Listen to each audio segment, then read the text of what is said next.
All right, fight fans, welcome to another episode of Hall of Fame Predictions. This is actually part two of a two-part series where we're covering the 5 fights on the main card of UFC 242 coming to you Saturday, September 7th out of the arena in Abu Dhabi, United Arab Emirates. So on part 1, we covered the first 3 fights on the main card. Here on part 2, we're going to be covering the co-main event, Paul Felder versus Edson Barboza, and the main event, the lightweight championship fight between Khabib Nurmagomedov and Dustin Poirier. So if you haven't already, please click the subscribe button. I really appreciate the support. And if you like what you see, maybe give me a thumbs up too. So here on the co-main event, UFC 242, we got a lightweight fight between number 7 ranked Edson Jr. Barboza versus number 10, Paul, the Irish Dragon Felder.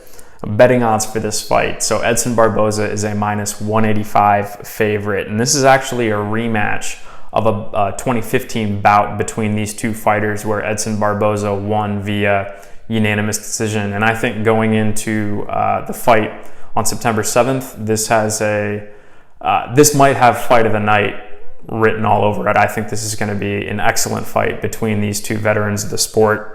Paul Felder is the American, 35 years old, 5'11", 70.5-inch reach. He's the former Cage Fury lightweight champion, 16-4 professional MMA record, coming off of a unanimous decision win over James Vick after a very close split decision loss, actually at welterweight against Mike Perry.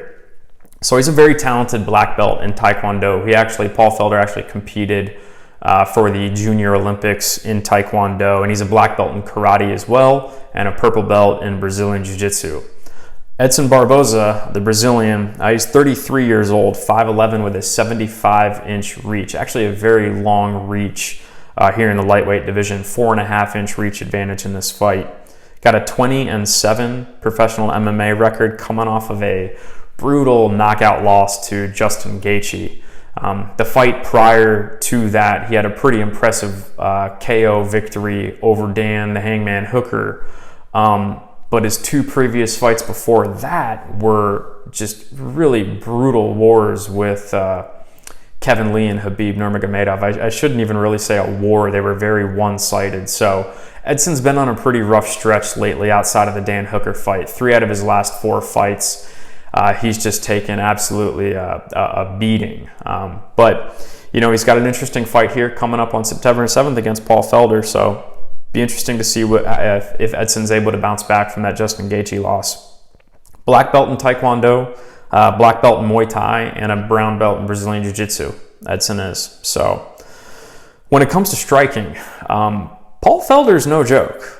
He's not the fastest, he's not the strongest, he's not a knockout artist, he doesn't have the widest skill set and sort of tricks up the sleeve as some of these strikers do, but he's just a very solid all-around striker, Paul Felder is. And I think Paul's biggest advantage, his 2 biggest advantages when it comes to striking, is his fight IQ.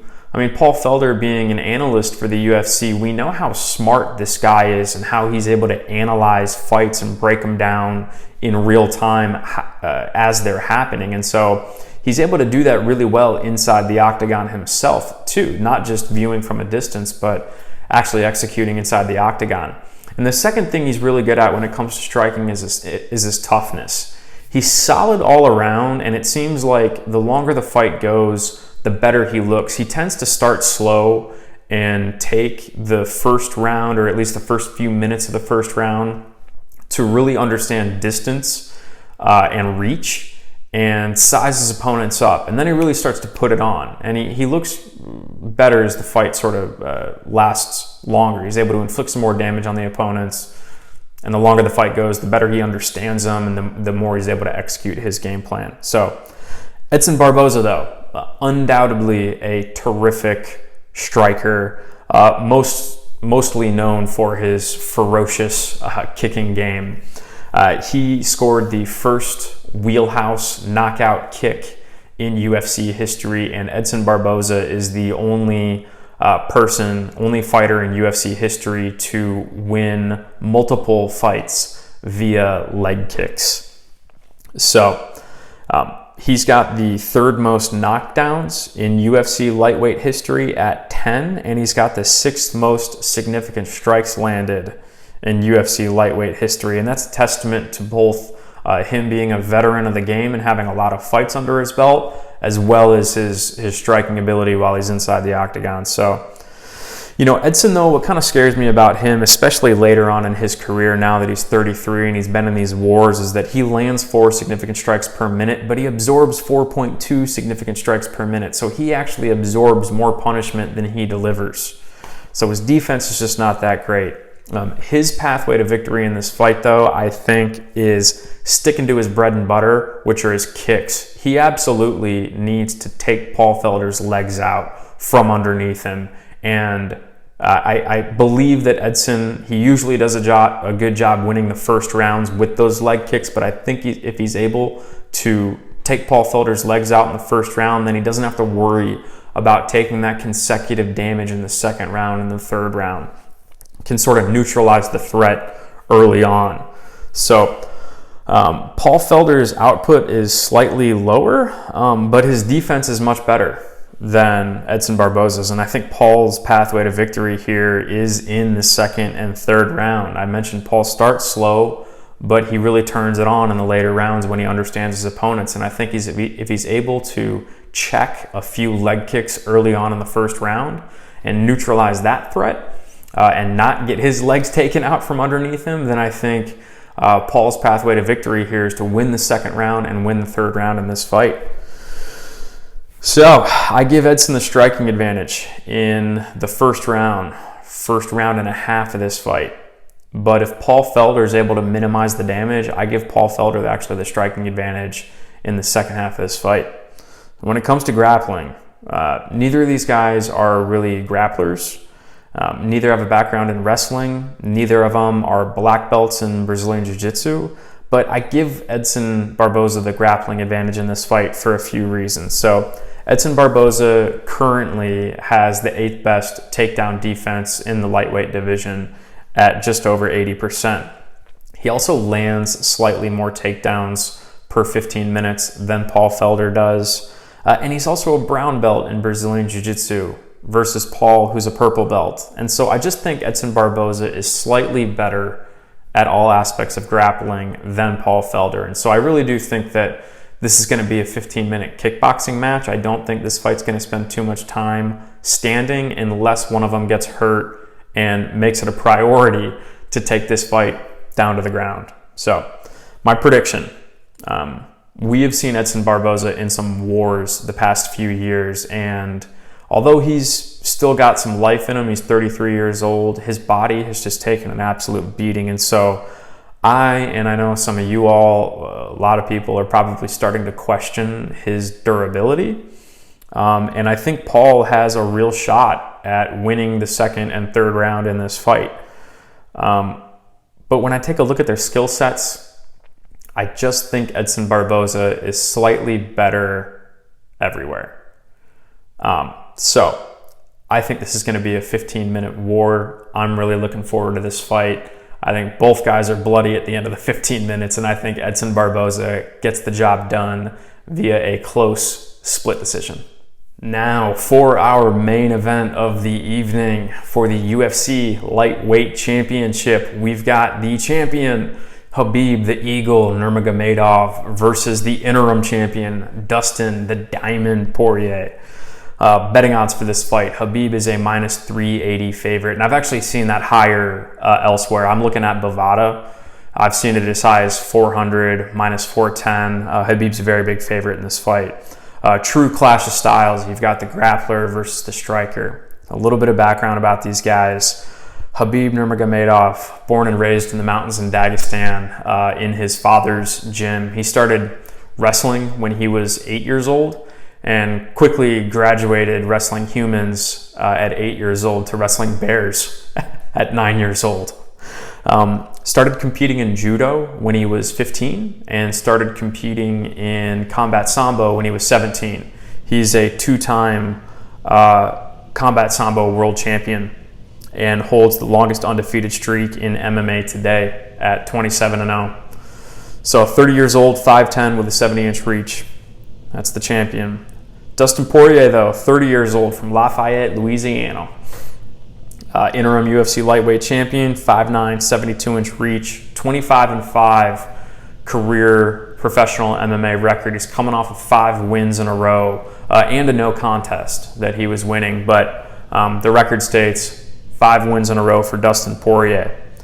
So out of his 25 wins, 12 of them have come by knockout, 7 of them have come by submission. So 19 out of 25 wins, he's finished.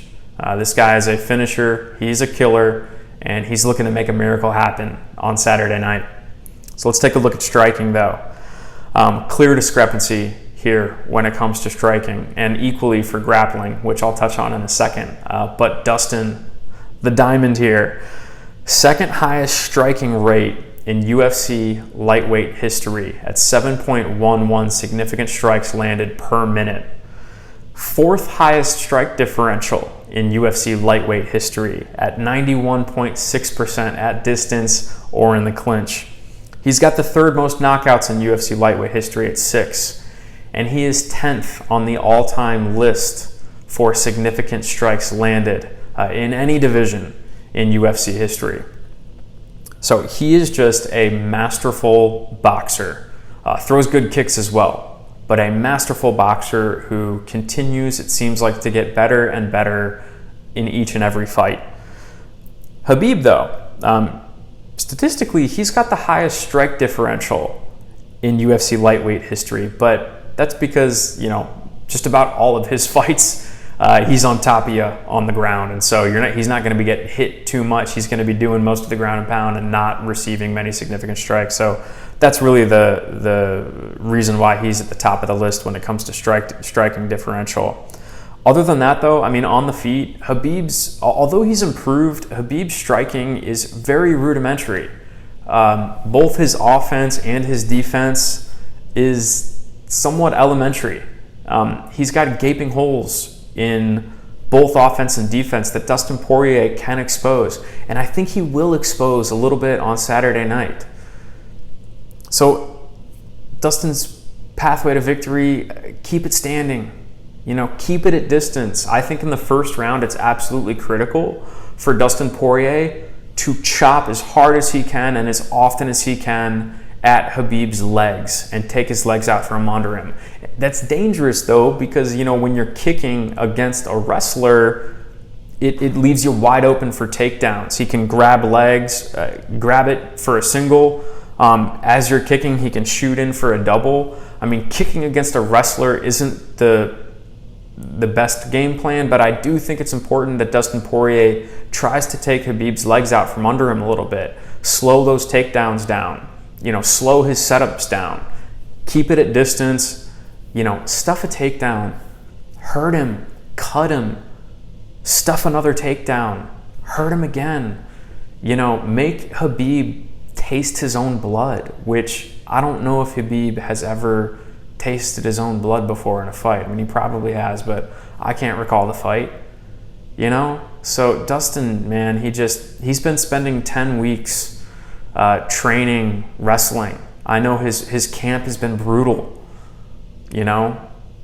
So if somehow he's able to stuff a takedown, cut him up, stuff another takedown, cut him up, and just win a few of these rounds, that's Dustin's clear pathway to victory here. And maybe, just maybe, catch Habib on the chin and make a miracle happen.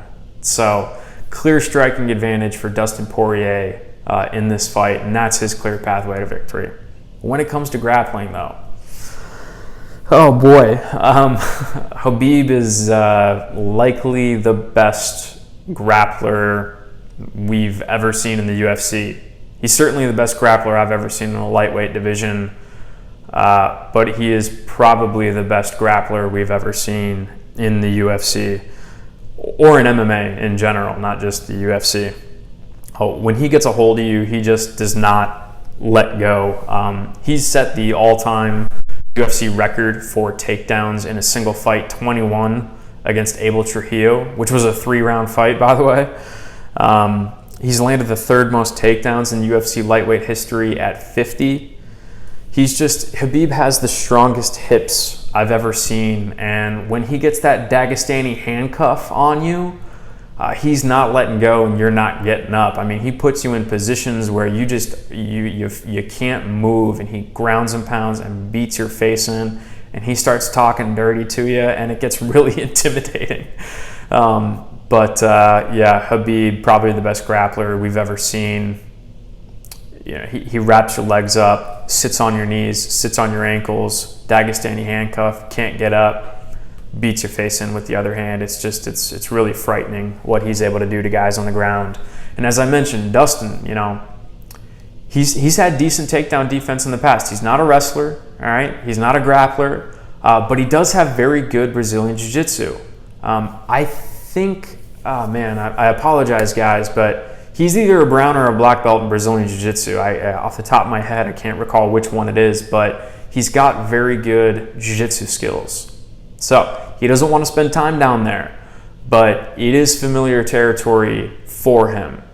And I know, you know, he spent 10 weeks, 10 hard weeks in a training camp focusing on wrestling. And so, you know, there's just nothing you can do in 10 weeks that compares to the sort of skill set somebody possesses after a lifetime of doing this. And so, clear discrepancy here for Habib. We know he's said in his interviews that's what he's going to do in this fight. He is going to pressure Dustin Poirier for 25 minutes. He's going to wrestle him. He's going to wrestle him again, and he's going to wrestle him some more. And so we know what Habib's going to do in this fight. The question is, can Dustin keep it standing? Can he keep some distance? Can he stuff some takedowns? Beat him up a little bit, cut him, make something happen, make a miracle happen. My prediction for the fight, though, Habib's 27-0. Nobody has been able to solve the puzzle of Khabib Nurmagomedov. His wrestling is unparalleled. His ground and pound is unparalleled. I am always a fan of miracles. I tend to root for the underdog often, and so I love Khabib Nurmagomedov. One of my favorite fighters in the UFC. Not just because of what he's able to do inside the cage, but his interviews, he's hilarious. I love that guy, but I am such a fan of the underdogs. I am such a fan of making miracles happen, and it would be so cool if the American was able to go into enemy territory, fight in front of Habib's sort of a home crowd, and make a miracle happen, catch him on the chin, make something happen. Oh, another thing to note, last thing, Habib's fighting with his father in his corner. He has not been able to do that in the United States ever. And so this is something that is really rare and really special for Habib, is to have his father in his corner. And I think Habib fighting in front of a home crowd or a Muslim crowd, a crowd of people who's going to be rooting for him, and fighting with his father in his corner and with a lot of his family in the stands, Habib, this is a very special night for him, and I think he gets the job done. Give me Khabib Nurmagomedov by unanimous decision over Dustin Poirier. So that's it, everybody. Thank you so much for tuning in. If you haven't already, please subscribe. Click the like button if you liked what you saw. Also, if you haven't, check out part 1, where I covered the first 3 fights on the main card. Some interesting tidbits in there as well. Most importantly, though, comment below and let me know what you think about the fights. Who do you think's going to win? How do you think they're going to win, and why do you think that's the case? I always do my best to engage with you guys and open up some dialogue. It's why I created this channel. So thank you so much, and we'll see you next time.